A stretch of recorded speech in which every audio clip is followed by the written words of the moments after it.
আসসালামু আলাইকুম। SR review চ্যানেলে আপনাদের সবাইকে স্বাগতম। এখন আমরা কথা বলবো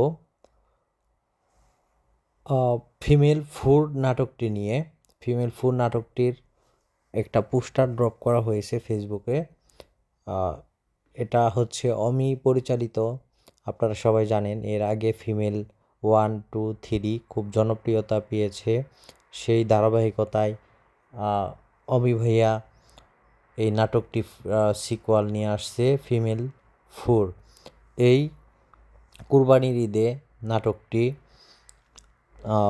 বঙ্গতে আসবে এবং এরই মধ্যে এর কিছু পোস্টার খুবই ভাইরাল হয়েছে, আপনারা সবাই দেখেছেন।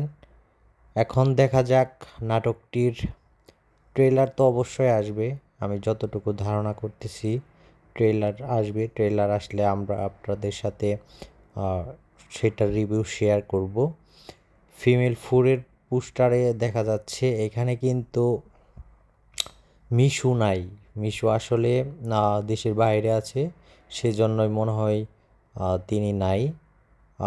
দেখা যাক নাটকটি কীরকম হয়। আশা করতেছি নাটকটি এর আগে যে 3টা সিকুয়াল যেরকম জনপ্রিয়তা পেয়েছে, ফিমেল 4 নাটকটিও সেরকম জনপ্রিয়তা পাবে। এখন দেখা যাক কীরকম হয়। আসলে অমি ভাইয়া এরই মধ্যে কিছু কাজ, ব্যাচেলর পয়েন্টের কথা তো মানে কি বলবো, তিনি তো একটা অন্য লেভেলে নিয়ে গেছে নাটকগুলো। আসলে বাংলাদেশের নাটকের একটা লেভেল চেঞ্জ করে দিয়েছে অমি ভাইয়া। এখন দেখা যাক কি হয়। ফিমেল 4, ভালো থাকবেন সবাই।